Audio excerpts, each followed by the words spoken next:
Amigas, amigos, ¿cómo les va? Nuevamente estamos en el martes con el profe licenciado. Sean ustedes bienvenidas y bienvenidos. Y también con la palabra separado. Bienvenidas y bienvenidos.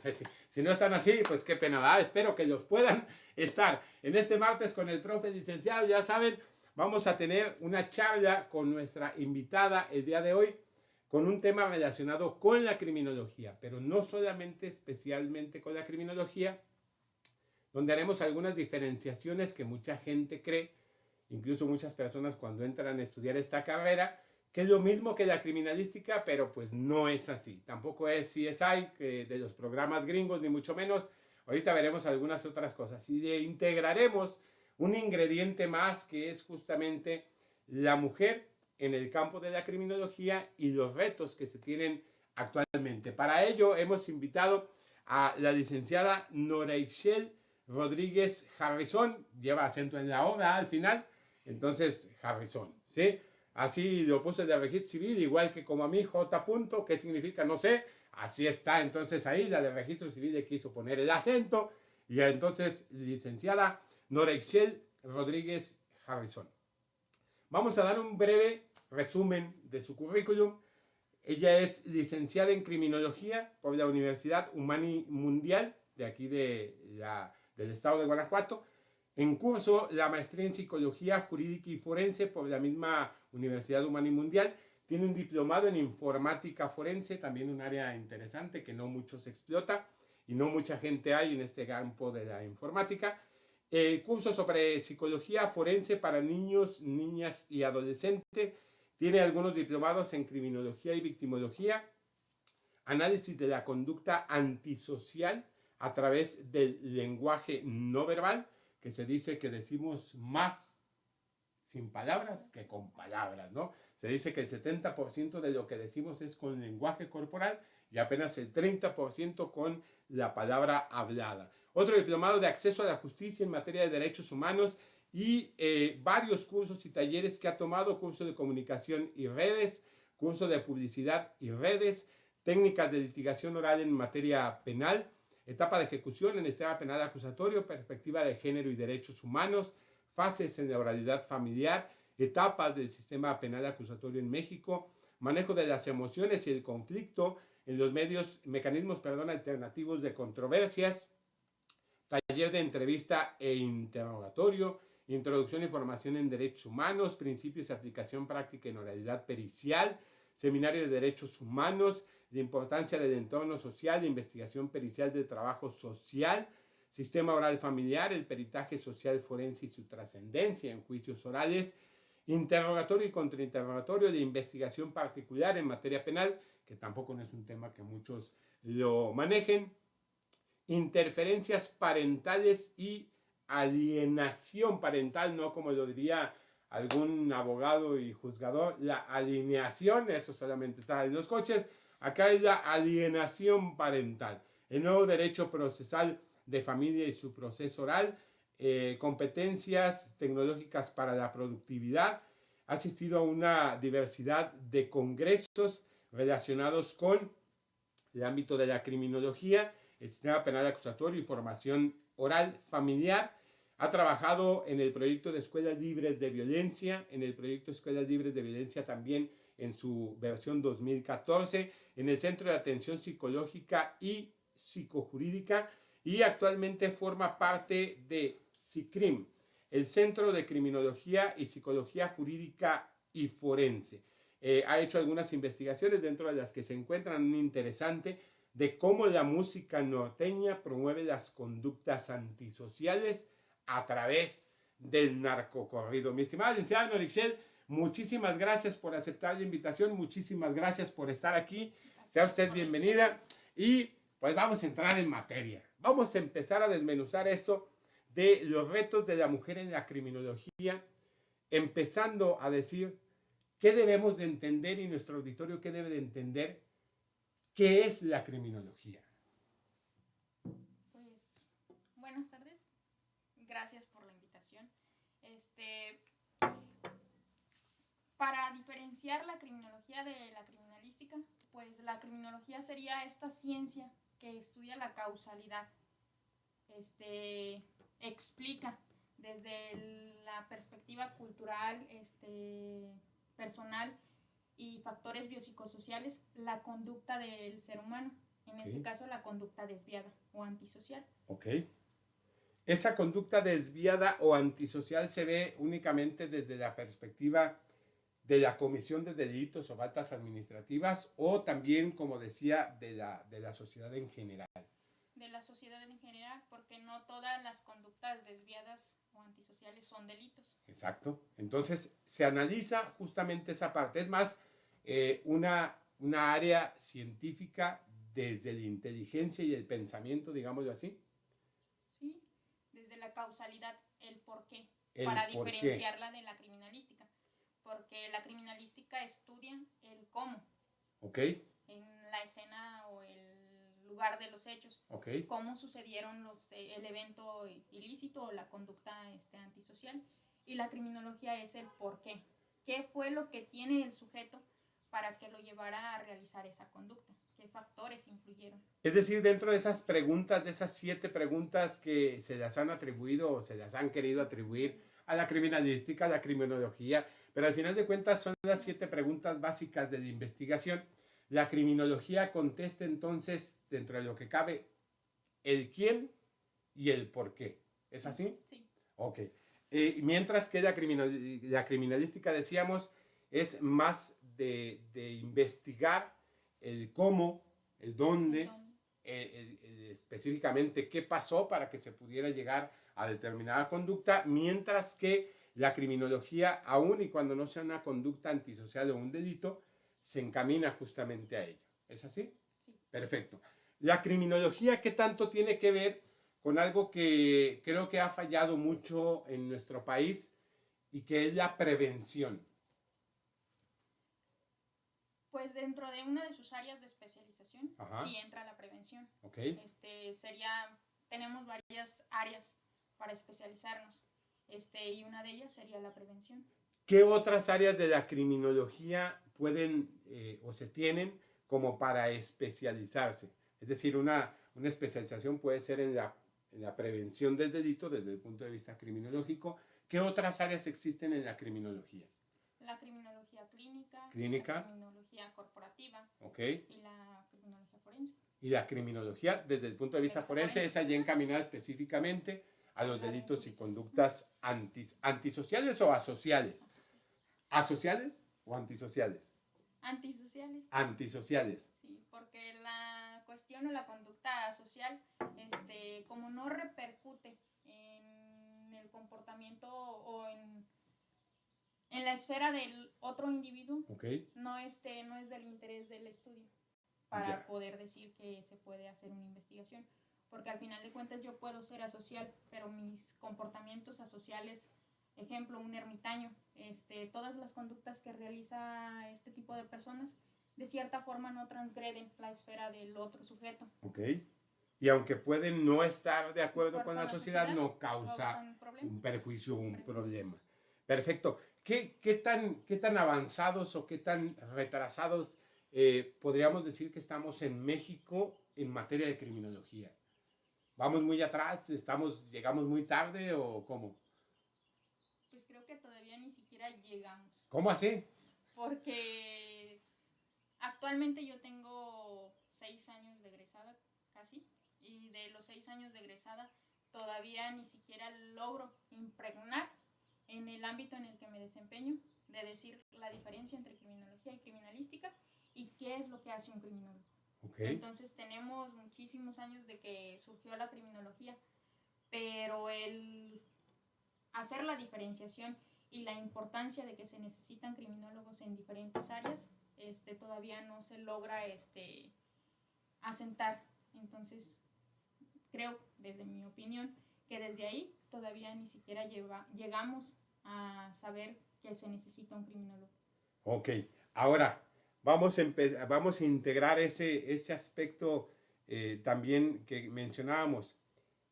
Como mujer dentro de la criminología, para empezar, ¿por qué meterse a criminología?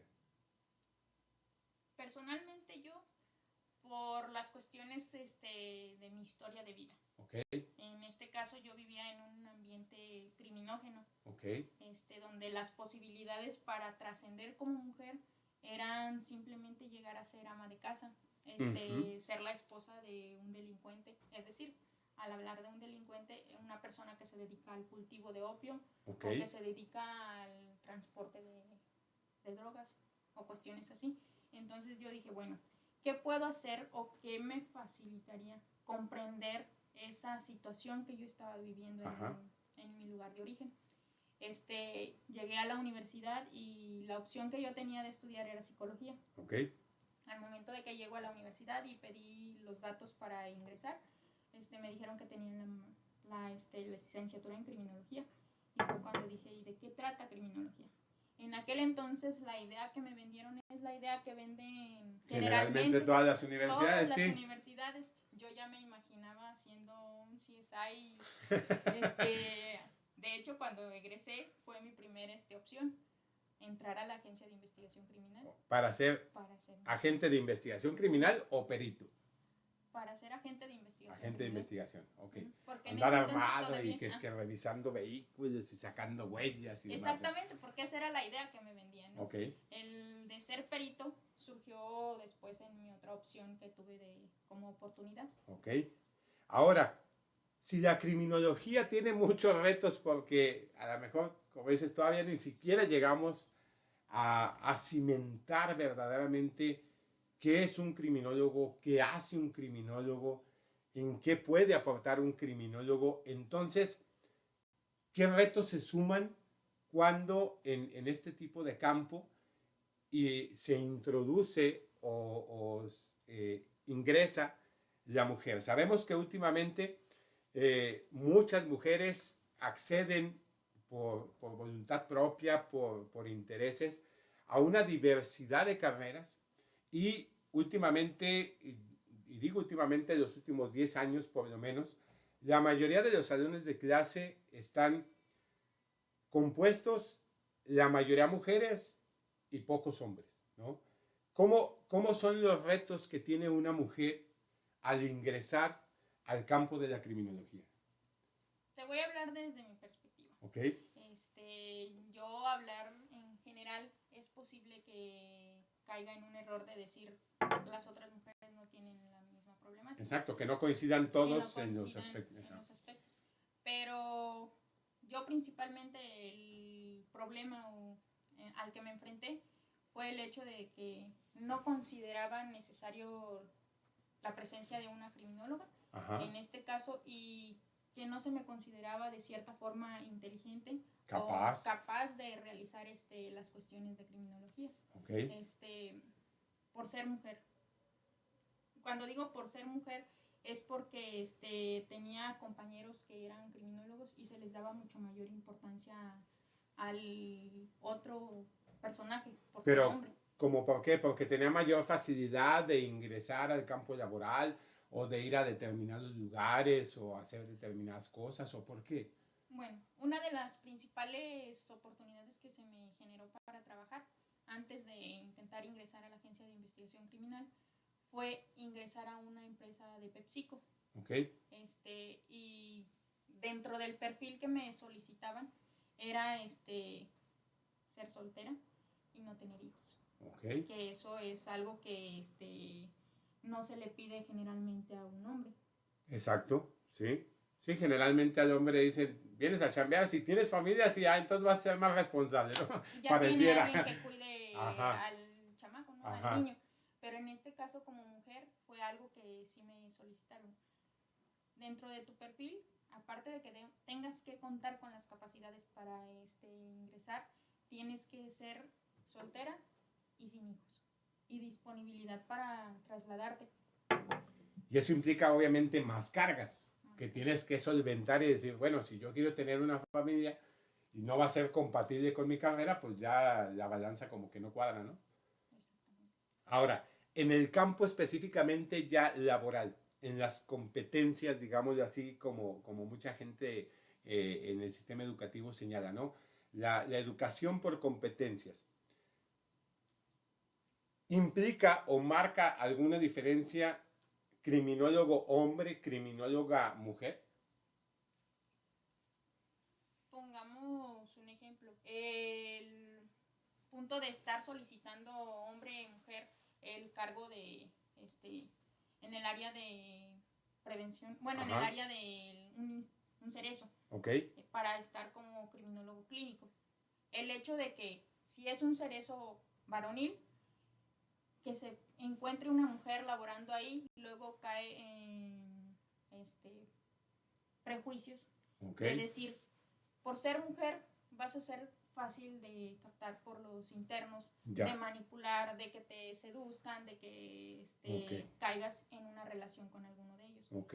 Fue tanto que algunos de los problemas a los que nos enfrentamos como mujeres cuando estábamos en la carrera fue que al hacer las prácticas solicitábamos ingresar al Cerezo para realizar prácticas y la mayoría de las ocasiones se nos dijo no, porque en algunos otros casos, por un caso que haya pasado de que una de nuestras compañeras que realizaron prácticas ahí en el Cerezo y tuvo contacto con alguno de los custodios, con alguno de los internos, Ajá. ya a partir de eso etiquetaron a todas las mujeres y que eran proclives a caer en las garras de estas personas que se encontraban internas.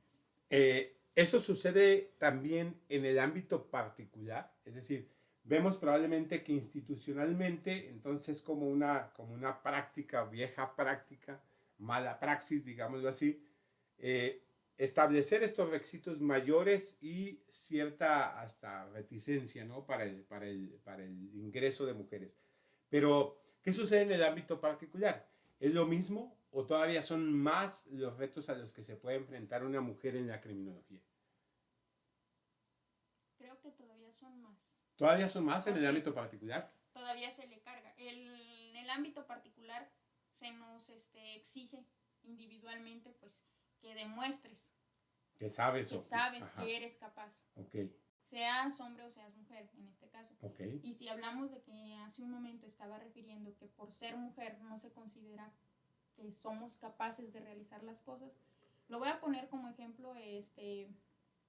Me tocó que en mis primeros peritajes, okay, de cierta forma decían o se adjudicaba que quien los realizaba era en este caso la persona que estaba a mi mando. Ya. Que no era yo la que realizaba los peritajes. Okay. De cierta forma decían, está muy bien, te vamos a contratar.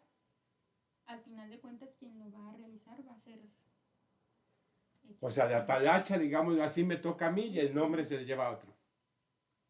Podría decirte que el nombre me lo llevaba yo, pero en realidad quien había estructurado todo pensaban que era otra persona. Okay. No era yo.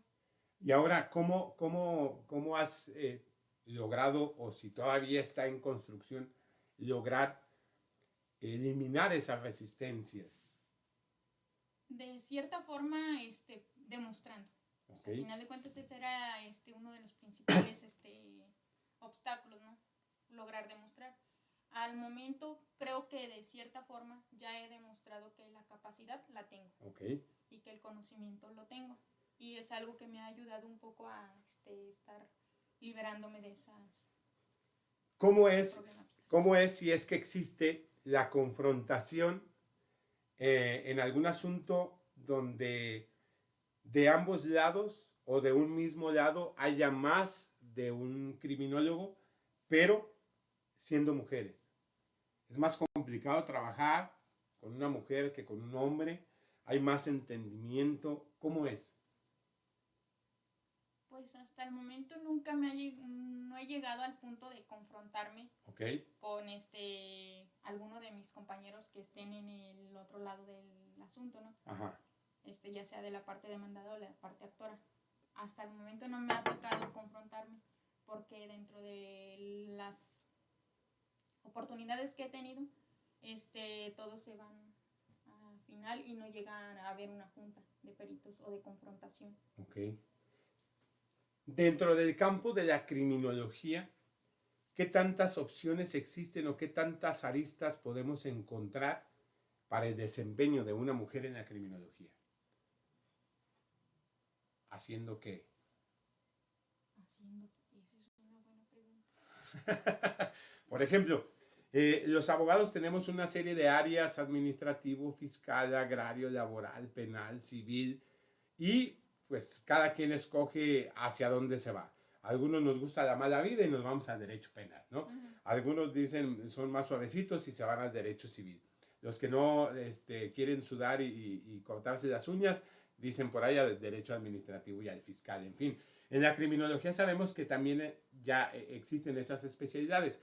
Dentro de esas especialidades, ¿qué tanto se expande el aspecto laboral? ¿Qué tanto puede hacer un criminólogo y en este caso mujer? La oportunidad está. Ajá. Porque al final de cuentas ninguno de los perfiles te estipula específicamente que tiene que ser un hombre. Sí, claro. Pero si hablamos desde la corriente o hablar de criminología corporativa, ¿no? Que se tiene que realizar cuestiones de prevención, tener que trasladarse diferentes rutas dependiendo cuánto abarca el CEDIS o la empresa en la que se está trabajando. En este caso, ahí ya tenemos una desventaja por ser mujer, por el hecho de que si estamos hablando de cuestiones o rutas de alto índice de criminalidad, de robo, ya el hecho de ser mujer incrementa y no tener la capacidad para defenderte al momento de ser víctima de alguno de los delitos, incrementa la posibilidad, ¿no? Y dicen, pues eres mujer, no tienes las habilidades o capacidad de defenderte. Si hablamos de criminología clínica, ingresar a un cerezo, ya habíamos comentado hace rato. Sí. La desventaja de decir, por ser mujer tienes la posibilidad. Te vas a enganchar ahí y va a valer. En cuanto a la posibilidad que yo le he visto mayor, sin etiquetar, de decir, existe el problema de que seas mujer, es en la cuestión forense. Okay. Porque al final de cuentas ahí quien tiene la carga de demostrar eres tú, y en cuanto a lo privado. Ya. Porque en cuanto a las instituciones, creo que también entra la misma opción de seguramente estás donde estás porque eres mujer y algo tuviste que dar a cambio. Okay. Es algo a lo que me enfrentaba cuando intentaba ingresar a la Agencia de Investigación Criminal. Decían, ese ámbito es muy varonil, digámoslo así. Muy varonil. Y las pocas mujeres que están porque tuvieron que acceder a cuestiones sexuales con quien está al mando. Ajá. Que algo que no se ha demostrado, pero existe el prejuicio de que es por eso, ¿no? Ajá. Radio Pasillo, dicen por ahí, si gazna como pato, si camina como pato, es pato, ¿no? O sea, efectivamente es uno de esos tantos secretos a voces que se conocen en muchos ámbitos, ¿no? Y sucede mucho en el gubernamental, obviamente también en el particular. Entonces, en el ámbito particular tienes mayor posibilidad de injerencia, por ejemplo, en el ámbito pericial, ¿sí? En el ámbito de la criminología corporativa, nos decías. En el ámbito clínico es un poquito más complicado por lo seccionado incluso que está esa criminología clínica, ¿no? ¿Dónde se puede aplicar esa criminología clínica? Aparte de un centro de reinserción social. Desde la perspectiva privada o desde lo privado, siento yo que también se puede aplicar. De cierta forma, en algunas de las periciales yo apliqué criminología clínica. Okay. Al momento de hacer el análisis de riesgo, que sería clasificar en función de todo lo que ya existe, los datos del sujeto, decir, cuenta con factores de riesgo, no tiene un alto nivel o un alto grado de riesgo para la sociedad, dependiendo del delito, que es muy similar a lo que se realiza en los cerezos. Sí, los cerezos. La clasificación de los sujetos a partir del delito, la historia de vida, los factores de riesgo, los factores de protección con los que cuenta. Y acá en el ámbito privado también se puede realizar criminología clínica. Tenemos el área de prevención, que esa se puede dar en cualquier lugar, ¿no? En una empresa, en una escuela, en las dependencias obviamente gubernamentales, que muchas tienen su dirección de prevención del delito. Las escuelas a nivel por lo menos estatal incluso tienen determinados protocolos que deben de aplicar las instituciones educativas cuando se ve algún conflicto, ¿no? Se tiene protocolos para llevar a cabo mediaciones o conciliaciones al interior de las escuelas para poder solucionar ese tipo de conflictos. En una empresa, obviamente hay que ilustrar y capacitar no solamente a empleados, sino también a esos futuros criminólogos o criminólogas que pretenden incorporarse a ese campo laboral. Entonces, hay una gama sumamente amplia en donde se pueda desempeñar un criminólogo, ¿cierto? Cierto. Ahora, ¿qué tan permeable está todas esas áreas de la criminología? ¿Están cubiertas? Tú decías, como que todavía no llegamos, falta mucho para que se le dé la importancia en todas esas áreas a la criminología. Sí, falta mucho porque otro de los retos que no es meramente para la mujer, Okay. sería pues demostrar que somos una ciencia, ¿no? Que Ya. no somos de cierta forma una ciencia subjetiva, que a partir de la interdisciplinariedad le podemos dar un método, un sustento Ya. cuantitativo a la ciencia y a partir de ahí hacer el estudio o la investigación y decir, ¿sabes qué? No somos una ciencia que a mi leal saber y entender Sí, como se decimos decía. o describimos la investigación. Sí, basada justamente el método científico en datos duros y que no sea el porque yo lo digo, entonces así, ¿no? Que tenga sustento verdaderamente. Eso todavía tenemos un gran reto entonces de que se logre entender qué es primero la criminología y en qué tanto nos puede ayudar, ¿no? Sí. Ahora, otro campo de acción es lo que analizábamos nosotros o comentábamos dentro de tu currículum, la investigación particular. ¿Cómo un criminólogo puede llevar a cabo investigación particular y en qué ámbito se puede aplicar? ¿O te ha tocado aplicarlo? Lo penal, sí me ha tocado aplicar investigación particular. Es otro de las cuestiones o los retos a los que nos enfrentamos. En el despacho somos 3 criminólogas. Okay. Y al momento de que nos solicitan investigación particular, investigación privada, es uno de los altos que se pone, ¿no? Dependiendo del tipo de delito. ¿Por? ¿Qué es lo que se intenta investigar? Por cuestiones de ser mujer. De que puede haber lugares a donde no sea tan sencillo acceder. Acceder, exactamente. Y por las cuestiones de vestimenta, el peligro en el que nos ponemos. Okay. Y de cierta forma, cuando nos dan oportunidad de realizarlo, luego le dan su tinte de, ¿sabes qué? Sería fácil encontrar la información o se te haría fácil sacarle la información a los testigos. Ajá. ¿A partir de qué? No utilizando tu capacidad o la habilidad que tengas para entrevistar. El conocimiento, las técnicas y demás. Las técnicas, no. Es a partir de las cuestiones seductoras que cuentes. Ya, depende del sexapille, entonces fácil.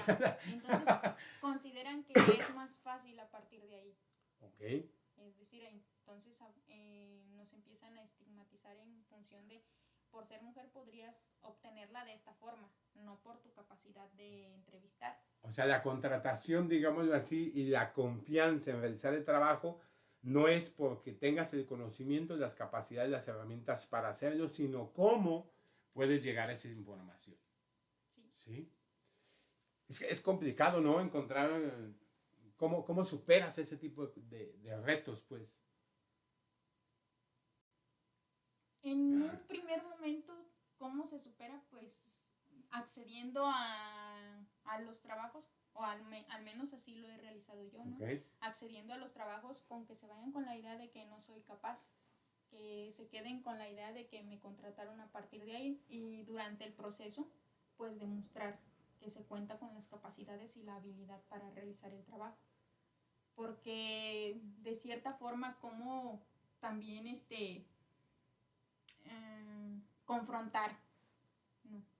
Sí, ¿cómo te vas te vas a confrontar con esa persona que te está contratando y decirle, porque de cierta forma no te lo dicen específicamente, no te estamos queriendo contratar por esto. Sí, entre líneas o Entre bajita la líneas, mano te bajita la hacen mano, saber. te dicen que es porque eres mujer o porque eres mujer tienes ciertas debilidades para poder cumplir con el perfil del trabajo que te estamos solicitando. Ahora, ya que demuestras la capacidad con el conocimiento, con las técnicas y demás, de haber hecho una investigación, ¿qué sigue de haber hecho esa investigación? O sea, todavía tienes algunos otros retos, ¿no? Después de hacer esa investigación, ya entregas de investigación, ¿qué sigue para el criminólogo? ¿Qué sigue para ti como criminóloga en el campo de la investigación particular? A saber defender cómo se realizó esa investigación. Okay. Y otra vez entrar en el tema de demostrar que cuentas con la capacidad de defender lo que realizaste. Ajá, que el conocimiento ahí plasmado, entonces ahora tienes que compartirlo o hacérselo saber a determinada autoridad y pues que crea, ¿no? En lo que le estás diciendo. Exactamente. Y ahí vienen efectivamente otros retos, cómo me enfrento yo ante una autoridad, cuestiones de seguridad en la persona, cuestiones de lenguaje, cuestiones de aspectos a lo mejor de pronto muy técnicos, otros no tanto.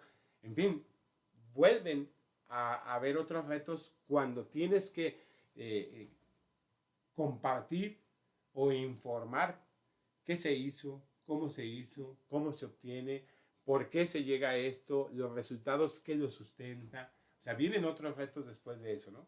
Sí. Ahora, ¿te ha tocado estar en juicio como investigador o como perito? Como perito en informática. Como perito en informática. ¿Cuál es ese reto que tienes ya estando en una sala donde pues uno como testigo, como experto, como perito, como investigador, queda a la disposición de las partes y al escrutinio del juzgador, ¿no? ¿Cómo enfrentas esa parte? Pues a partir de cómo me expreso en el juzgado, de cierta forma, alguno de los retos que me tocó enfrentarme fue pues lo que en la mayoría de sus casos los peritos nos enfrentamos, ¿no? Ya no es por ser mujer o por ser hombre, sino la credibilidad del testimonio. Ajá. La capacidad del testimonio. En algún punto llegaron a decir que no contaba con los estudios necesarios para poder realizar la pericial. Otro de las cuestiones a las que se enfrenta uno es al momento de que el lenguaje que se utiliza de cierta forma técnico o que se busca no ser tan técnico al momento de estar explicando, compartiendo la información, que la otra parte no se pone a estudiar o no indaga más allá de lo que existe en el informe y busca intentar tumbar lo que dices en el informe. Y que de cierta forma las cuestiones del interrogatorio y el contrainterrogatorio es un sí o es un no, y en algunas de las ocasiones no entra un no sí, encaja exactamente no entra una un respuesta. Sí o una respuesta de un no. Hay una explicación del por qué se realizó de esa forma, de por qué surgieron esos resultados. Y el fiscal, en este caso, cuando me toca, pues es de estar incidiendo en que yo responda con un sí o con un no. Y otra de las problemáticas es que no logramos ensayar de cierta forma o compartir el conocimiento antes con el abogado para poder estar en el mismo canal y decir, sabes que si me atacó de esta forma, tú busca la forma de salvar la información preguntando esta otra cuestión o de esta otra forma para que yo saque la información y que el fiscal no se quede con la idea de que era nada más lo que él me preguntó. Y sobre todo por los aspectos técnicos, ¿no? Porque si en un momento determinado yo no conozco o no me puse a analizar y a estudiar los aspectos técnicos que vienen en un documento que yo le voy a cuestionar a un perito, entonces si no conozco voy a preguntar una serie de yactadas que a lo mejor en el caso tienen, pero yo estoy queriendo destruir la credibilidad, las bases, la cientificidad y obviamente los resultados de un peritaje. Sin embargo, pues ahí se va a necesitar del conocimiento de las dos partes, ¿no? Yo siempre he dicho que es complicado para nosotros los abogados convertir las palabras o las cuestiones técnicas en jurídicas. Es decir, ¿cómo le pregunto yo al perito que jurídicamente la información me aporte? ¿Sí? Ya sea de parte del Ministerio Público, ya sea de parte de la defensa, dependiendo del papel que estés jugando. Pero es complicado, ¿no? Yo creo que a veces te puede llegar a desesperar que te preguntan a lo mejor algún aspecto técnico y tú por acá dices, güey, eso no es, cabrón. O sea, me estás confundiendo el término bit con tit, o no sé, tantos términos, por ejemplo, que hay en informática forense y a lo mejor el que está preguntando lo confunde y es donde tienes un conflicto de decir, pues es que no te puedo decir solamente sí o no, porque para empezar, la pregunta no es adecuada, ¿no? Exacto. ¿No? Y ahí el testigo o como perito pues está cerrado, ¿no? A no poder decir, no, es que tu pregunta está mal, porque te va a decir el juez, hey, ¿usted quién le dio semejante pico? No, o sea, usted no puede decir ese tipo de cosas. Entonces, estás como maniatado, ¿no? En un momento determinado en esas... ¿Te ha pasado algo así? Sí. ¿Sí? ¿Y cómo lo has solventado? Hablando. Hablando. Sí, pues sí, aunque me callen. Hablando, intentando también de cierta forma indicarle al juez e indicarle al abogado defensor que lo que me está preguntando no está correcto, ¿no? Okay. Que se necesita de una explicación para que en cierta forma en su momento se me solicite la explicación y se vea que no puedo contestar con un sí o con un no. Y ya pues a partir de ahí gracias a Dios se me dio la oportunidad de explicar. El juez dijo, ya empezó a explicar. Déjela que hable. Generalmente los juzgadores, por ejemplo, no hacen preguntas y que tienen esa facultad de hacerlo, sobre todo en el ámbito pericial, porque la información es para ellos. Originalmente la información es para ellos. A mí en lo particular me gustó mucho cuando yo conocí el proceso penal de Guatemala, que ellos iniciaron en 1994, el sistema penal acusatorio, alejados muchos años nosotros de ellos. Los peritos, cuando acuden a juicio, los primeros que le preguntan al perito son los juzgadores, el tribunal de juicio oral. A ver, usted es perito en qué estudió y y dónde trabaja y su experiencia y por qué vino a este juicio y qué fue lo que hizo. O sea, los jueces, son los que le piden información a los peritos y a los policías, sucede también lo mismo con los policías, porque ellos son los que van a resolver. Ellos son los que necesitan conocer esa información. En México, desgraciadamente, no. En México lo cerramos a lo que pregunte primero quien ofrece al perito, ¿no? Entonces, la información se cierra muchísimo y en muchas ocasiones también se sesga muchísimo. En alguna ocasión te ha tocado que el juzgador te pregunte como para ampliar el conocimiento que se le ha proporcionado o nunca. Nunca. ¿Qué pasaría si un juez preguntara, a ver, explíqueme esto? Habría mayor facilidad. Sí. Sería más fácil compartir todo la información. Cómo esas preguntas que no encuadran en un sí, en uno, tienen una respuesta diferente y que explica de mejor manera lo que se está preguntando. Exacto, y sobre todo lo que se encontró, ¿no? Desde el estudio, desde la ciencia, porque eso es un punto muy importante. Yo creo, no sé si te haya pasado ahorita, no lo dirás, si en algún momento determinado tú hiciste un gran análisis, una recolección de información sustancial y al momento en el que vas a brindársela, se supone, al juzgador, te hacen 2, 3 preguntas y ya, ¿no? Y de repente quedas como frustrado en decir, güey, ¿por qué no me preguntaron todo esto? ¿Te ha pasado? No, hasta el momento no. ¿Te han preguntado de más? Me han preguntado de más. ¿Sí? Sí. Porque es importante dar todas las bases, ¿no? Sí. En este caso, cuando hablamos de cuestiones de periciales en informática, luego hay ciertas cuestiones que no puedes de escribir como tal, así, en un sí, en un no, y explicar.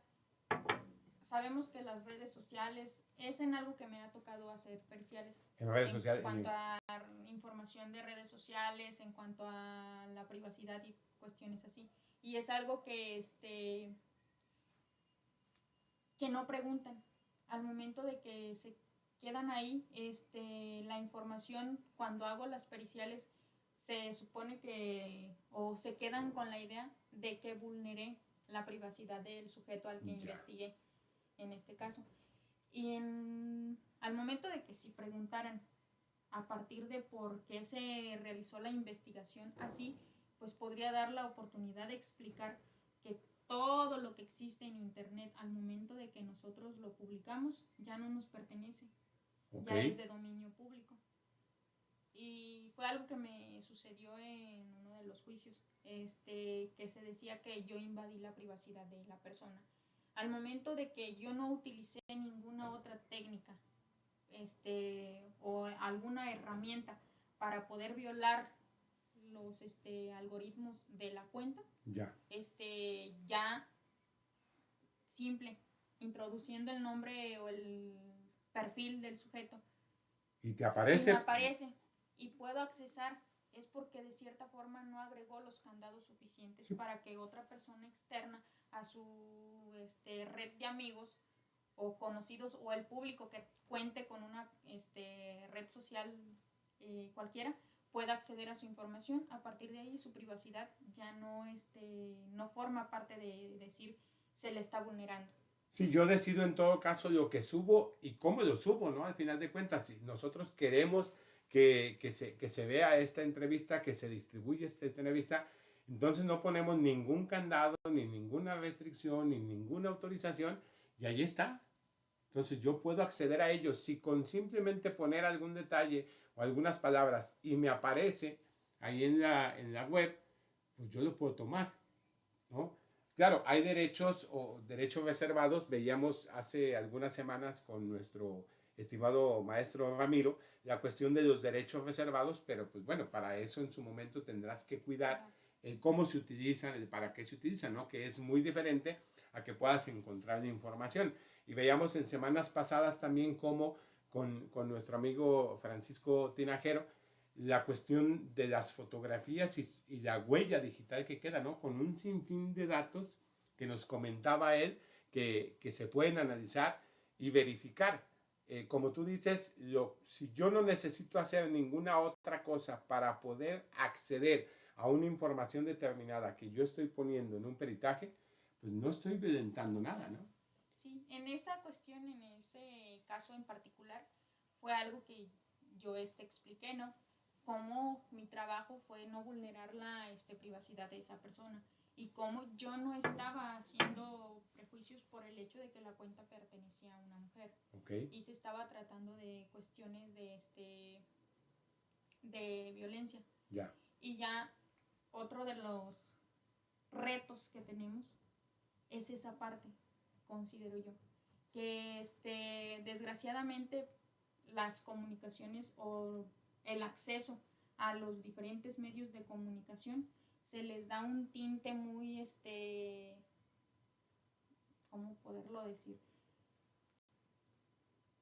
Cuestiones feministas, cuestiones de vulnerabilidad hacia la mujer. Ya. Y se hace uso excesivo de estos medios de comunicación para que ciertos delitos se les dé ese tinte y ya con el simple hecho de pertenecer a un grupo vulnerable por ser mujer, ya la investigación que se realiza ya no se realiza de manera exhaustiva o de manera científica, ya se queda con el simple dicho del sujeto. Ya tiene otros tintes distintos. Y que es algo que como criminólogos podríamos trabajar también. Ese sería otro camino. ¿Sensibilización o qué sería? Prevención también, sensibilización y prevención en cuanto a cómo dejar de generar cuestiones amarillistas en los medios de comunicación. Cómo desde la prevención hacer que la víctima no sea una un sujeto o un objeto de manipular la información. Porque si nos damos cuenta, actualmente los medios de comunicación utilizan o agarran como objeto el dolor o el sufrimiento de la víctima para engrandecer el problema. Porque ya el sujeto o el delincuente o la persona a la que se le imputa el delito ya está quedando fuera. Ya el que está agarrando el papel es la víctima, pero no un papel de cierta forma positivo. Sí, no es nada objetivo tampoco. No es nada objetivo ni positivo. Se está tomando o se agarra como objeto a la víctima nada más para cumplir con ciertos estándares, para cumplir con ciertas estadísticas en cuestiones de justificación, etcétera, etcétera. Ya no se le toma como esa persona que recibió el daño y que se le necesita resarcir. Se toma como un objeto que se puede utilizar para engrandecer el problema, para decir que se está trabajando, para decir que de cierta manera se está disuadiendo en cuanto al delito a partir de penas excesivas. Que dicen, vamos a hacer justicia a la persona que fue víctima de violencia, vamos a hacer justicia a la persona que fue víctima de un homicidio, a partir de que fue un homicidio con ciertas características muy violentas, ¿no? Entonces, la víctima no se toma como víctima como tal, ¿no? Se toma como un estandarte para hacer justicia y generar un sistema punitivo, donde se le generan sanciones al infractor de manera exagerada, excesiva, porque estamos hablando de que ya los jueces empiezan a poner sanciones de años, de más de 30 años, más de 40 años, que no se busca la explicación del por qué no se realiza esa investigación exhaustiva y científica para poder determinar una sanción adecuada, y tampoco no se realiza una investigación adecuada en cuanto a determinar qué tanto se le va a reparar a esa víctima y si en realidad nos encontramos con una víctima real o nos encontramos con una víctima falsa. Sí, y además ese tipo de sanciones, por ejemplo, rompe incluso con la finalidad originaria que tiene un sistema penal acusatorio, ¿no? En México, desgraciadamente, pareciera un tanto cuanto que estamos simulando tener un sistema penal acusatorio cuando estamos trayendo del pasado un sinfín de malas prácticas del sistema anterior, y ese tipo de cosas pues rompe, ¿no?, hacia donde se supone que deberíamos de ir. Ya casi estamos por terminar, mi estimada licenciada Nora. Quiero preguntarte, ¿cuál ha sido el mayor reto que has tenido, que tú digas, hijo de la chinita, esta situación verdaderamente me costó trabajo? Esa. ¿Cuál? Darle un método científico a la investigación. Ya. Porque de cierta forma nos tienen como una ciencia subjetiva. Okay. Que nos dicen que no tenemos un método propio.